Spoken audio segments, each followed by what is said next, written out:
একটা এরকম না যে হঠাৎ করে একটা উত্তেজিত জনতা একটা প্রতিষ্ঠানে গিয়ে আগুন দিয়েছে। সাধারণভাবে আগুন লাগালে একটা ভবনের একটা এতগুলো তালার সকল কাগজপত্র, সকল দলিলপত্র, সকল তাদের যা যা প্রাতিষ্ঠানিক সম্পদ সমস্ত কিছু এইভাবে পুড়ে যাওয়ার কথা নয়। সেগুলো পুরানো হয়েছে। ডেলি স্টার ভবনে আপনারা জানেন সেখানে সাংবাদিকরা আটক ছিলেন ২০-২৫ জন, এবং তারা একটা শ্বাসরুদ্ধকর অবস্থায় পড়েছিলেন। যে কোনো এটা যদি আগুন যদি আরও অব্যাহত থাকতো তাহলে তাদের জীবন বাঁচানো কঠিন হতো, এবং তাদেরকে বাঁচানোর জন্য সম্পাদক পরিষদের সভাপতি নিউ এজ সম্পাদক নুরুল কবির জীবনের ঝুঁকি নিয়ে সেখানে গিয়েছিলেন, এবং তার উপরে আক্রমণ হয়েছে। এবং আক্রমণ হয়েছে পরিহাসের বিষয় যে যিনি গত ১.৫ দশক ধরে এই স্বৈর শাসকের বিরুদ্ধে লড়াই করেছেন, হাসিনা আমলের অন্যায়, দুর্নীতি, মানবাধিকার লঙ্ঘন, নির্বাসনে পাঠানো সবকিছুর বিরুদ্ধে সবসময় সোচ্চার থেকেছেন, তাকে আওয়ামী লীগের দোসর বলে তার উপর আক্রমণ করা হয়েছে। এবং সেই আক্রমণের পরে সেই বাহিনী ছায়ানটে গেছে। ছায়ানট শুধুমাত্র একটা সঙ্গীত ভবন নয়, এটা একটা ইতিহাসের অংশ।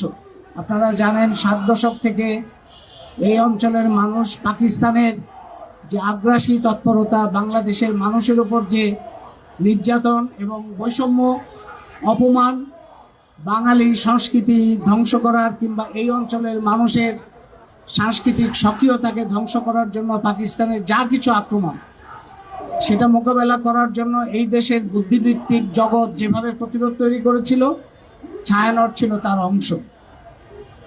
সেই ছায়ানটে এই ভবনটা তৈরি হয়েছে মানুষের চাঁদার টাকায়।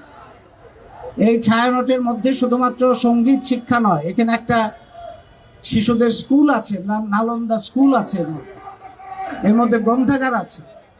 এই সমস্ত কিছুকে, বাদ্যযন্ত্র, স্কুল সরঞ্জাম, স্কুলের যাবতীয় যে যা যা আয়োজন, সমস্ত কিছুকে ধ্বংস করা হয়েছে।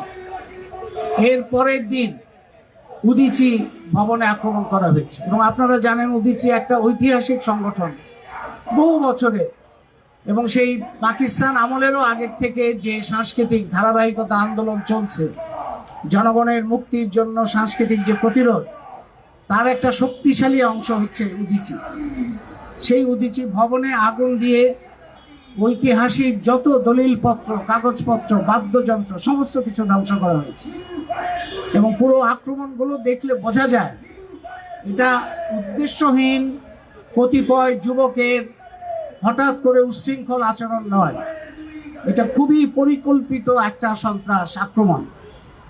এবং এই ঘটনাগুলো যেভাবে ঘটল, এটা আরো অবিশ্বাস্য এই কারণে যে প্রত্যেকটা ঘটনার সময় তাদের সংখ্যা খুব বেশি ছিল না, কিন্তু তারা যখন এইভাবে আগুন লাগাচ্ছে, সমস্ত কিছু ধ্বংসযজ্ঞ করছে, মানুষকে মৃত্যুর মুখে ঠেলে দিচ্ছে, সেই সময় সামনে পুলিশ দাঁড়ানো ছিল, সেনাবাহিনী দাঁড়ানো ছিল নিষ্ক্রিয়ভাবে।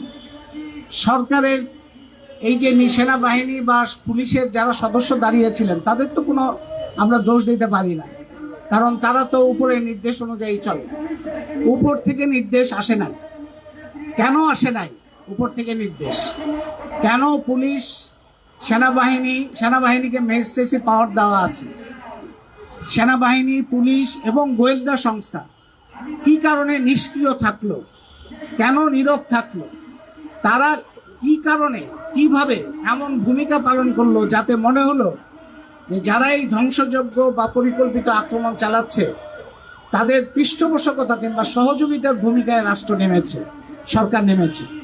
এই ভূমিকার কারণ কি? এই ঘটনাগুলো অবিশ্বাস্য, কিন্তু আকস্মিক নয়। আকস্মিক নয় কেন?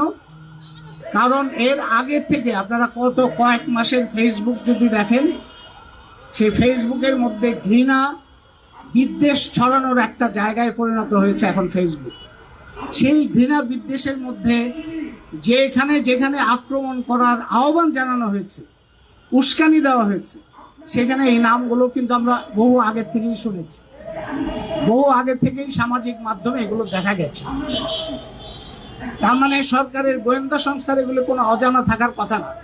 সরকারের গোয়েন্দা সংস্থা জানে যে দেশের থেকে এবং বিদেশ থেকে কিছু উস্কানিদাতা তারা উস্কানি দিচ্ছে মানুষকে আক্রমণ করার জন্য, ধ্বংসযজ্ঞ করার জন্য, এবং বিভিন্নভাবে এই প্রতিষ্ঠান এবং ব্যক্তি যাদের উপর আক্রমণ করার জন্য উস্কানি দেওয়া হচ্ছে তাদের প্রধান অপরাধ, তাদের প্রধান বৈশিষ্ট্য হচ্ছে তারা এই শেখ হাসিনার স্বৈর শাসনের বিরুদ্ধে আন্দোলনে সক্রিয় ছিল।